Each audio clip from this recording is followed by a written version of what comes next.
한남동의 대통령 관저 주변에서는요, 눈까지 쏟아지는 아주 궂은 날씨였지만 찬반 시위대로 소란이 여간 극심하지 않았습니다. 집회가 새 대결 양상으로 점점 더 확산하는 그런 모양새입니다. 네, 지난 주말에 서울에는 강설이 내리고 그리고 또 체감 기온 영하권에 머물렀지만 집회에 참가자들은 은박 비닐이나 이 우비를 뒤집어 쓴 채 밤을 지새면서 자리를 지켰습니다. 오늘 오전에도 이 찬반 집회에 참여한 수천 명의 인파가 뒤엉켜서요. 왕복 10차로의 한남대로는 이 상행 구간은 3개 차로, 그리고 건너편의 하행 구간은 1개 차로가 통제가 됐습니다. 출근 시간과 겹쳐서 심각한 교통체증이 벌어지면서 이 일대를 지나는 시내버스 그리고 광역버스 일부 노선이 임시 우회 운행하기도 했습니다. 지금 한남동 관저 인근에서 집회하고 있는 세력을 쉽게 표현하면 탄핵 찬성파와 탄핵 반대파 이렇게 나눌 수가 있습니다. 양측의 충돌 가능성이 또 그 우려가 점점 커지고 있는데요. 이런 부분과 관련해서 또 우려되는 부분이 하나 있습니다. 바로 여러 가지 확인되지 않은 의혹들이 지금 제기가 돼서 양측 간의 충돌 위험성을 더 높이고 있다는 건데요. 예를 들어서 이겁니다. 민주당에서는요, 경호처가 실탄 발포 명령을 내렸다 이런 제보를 받았다고 그렇게 주장을 내놔서 지금 논란을 불러일으켰습니다. 네, 민주당의 윤석열 내란 진상조사단은요, 공수처장이 의원들의 안전 우려와 경호처 직원들의 개인 확인 소지 때문에 철수한다라고 발표한 것과 관련해 실제 상황이 이미 확인됐다고 주장을 했는데요. 진상조사단의 제보가 들어왔다면서 당시 박종준 경호처장으로부터 몸싸움에서 밀릴 경우 공포탄을 쏘고 안 되면 실탄도 발포하라는 명령이 하달됐다고 주장을 했습니다. 그러면서 추가 영장 집행 시 안전사고를 막기 위해서라도 최상목 대행이 이 경호처장 등을 해임해야 한다고 촉구를 했습니다. 하지만 이런 민주당의 의혹 제기에 대해서 경호처는 즉각 사실 무근이다 이렇게 반박했습니다. 네, 경호처는 지난 3일 이 영장 집행 과정에서 박종준 경호처장은 이 공수처 직원들에 대한 이 발포 명령을 내린 적도 그리고 검토한 적도 없음을 분명히 밝힌다면서 경호처는 공수처와의 이 물리적 충돌이 발생하지 않도록 최선을 다했다라고 강조를 했습니다. 그러면서 이 확인되지 않은 일방적 주장에 이 강한 유감을 표했고요. 허위사실 유포에 대해서는 이 법적 책임을 묻겠다 이러면서 강경 대응을 예고하기도 했습니다. 오늘 이 국민의힘 권성동 원내대표도요, 이 확인되지 않은 제보를 바탕으로 음모론을 살포했다라면서 민주당을 맹비난했습니다. 권성동 국민의힘 원내대표는요, 또 지난 주말에 있었던 그 민노총의 시위와 관련해서 민주노총이 폭력을 저질렀다 또 이렇게 주장을 했습니다. 그런데 실제 집회 현장에서 몇몇 경찰이 또 다쳤다고 하죠. 네, 지난 4일 민주노총 조합원들이 관저 앞으로 행진을 시도하는 과정에서 물리적 충돌이 발생을 했고 민노총 조합원이 던진 무전기에 맞은 경찰이 이마가 3cm가량 찢어지는 부상을 입은 걸로 전해졌는데요. 이 경찰은 인근 병원으로 옮겨져서 봉합 수술을 받고 회복 중이고요. 다행히 의식불명이나 다른 신변의 이상은 없다고 합니다.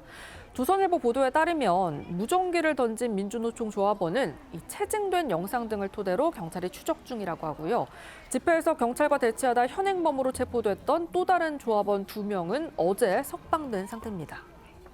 집회에서 벌어진 폭력 사태 정말 우려스러운 상황입니다. 여기에 또 이 사실과 거짓이 아주 교묘하게 섞여 있는 가짜 뉴스까지 퍼지고 있어서 더더욱 논란을 키우고 있습니다. 맞습니다. 이 사건 직후에 한 직장인 커뮤니티에 이 경찰청 소속으로 추정되는 사용자가 무전기에 맞은 경찰이 혼수 상태고 이 뇌사 판정을 받을 가능성이 높다라는 내용의 글을 올리면서 이 가짜 뉴스가 확산이 된 건데요. 문제는 국민의힘 진짜뉴스 발굴단에서 이 내용을 언급하면서 이 보도자료에서 탄핵 찬성 집회에서 민노총 조합원이 경찰을 무자비하게 폭행하는 사건이 발생했다라고 한 겁니다. 민주노총은 이 같은 의혹과 관련해서 명백한 가짜 뉴스다라고 반발을 했고요. 오늘 민주당 이재명 대표는 이 가짜 뉴스 신고를 받는 이 민주당 온라인 플랫폼인 민주파출소에 이 사안을 신고해 달라라고 요청했습니다. 들어보시겠습니다. 대리 신고도 해주시는 거죠? 제가 부탁 하나 할게요. 시위대한테 경찰이 맞아가지고 혼수 상태 됐다고 그 가짜 뉴스 만들어가지고 국민의힘에서 가짜 논평까지 내면서 그 밤새는 우리 국민들을 갖다가 폭도로 지금 몰고 있던데 그거 꼭 신고해 주시기 바라고요. 법률 지원단, 변호인들, 변호사들 좀 모집을 해가지고 이렇게 가짜 뉴스를 피해보는 사람들을 금융 치료도 좀 할 수 있게 그것도 좀 시스템 갖춰주시면 좋을 것 같아요. 탄핵 반대 집회에 연단까지 올랐던 국민의힘의 김민전 의원은요, 이 출처가 좀 분명하지 않은 강성 여당 지지자의 글을 공유를 했다가 또 삭제하는 그런 해프닝도 있었습니다. 탄핵 찬성 집회에 중국인들이 참여하고 있다, 이런 취지의 내용이었습니다. 네, 김 의원은 어제 자신의 SNS에 탄핵 집회에 참석한 중국인이라면서 출처를 알 수 없는 사진이 첨부된 강성 지지자 글을 공유를 했는데요.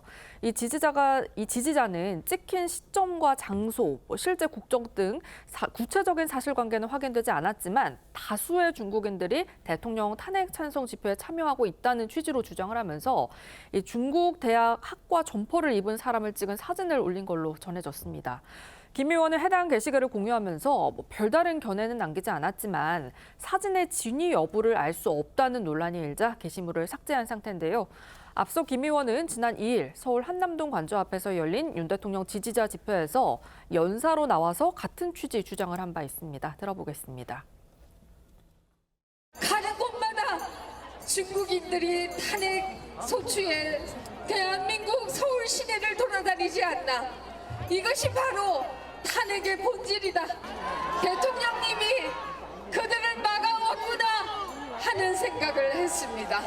결국 여러분과 또 저희가 손을 맞잡고 이 잘못된 것들을 고쳐나가야 된다라는 생각을 합니다.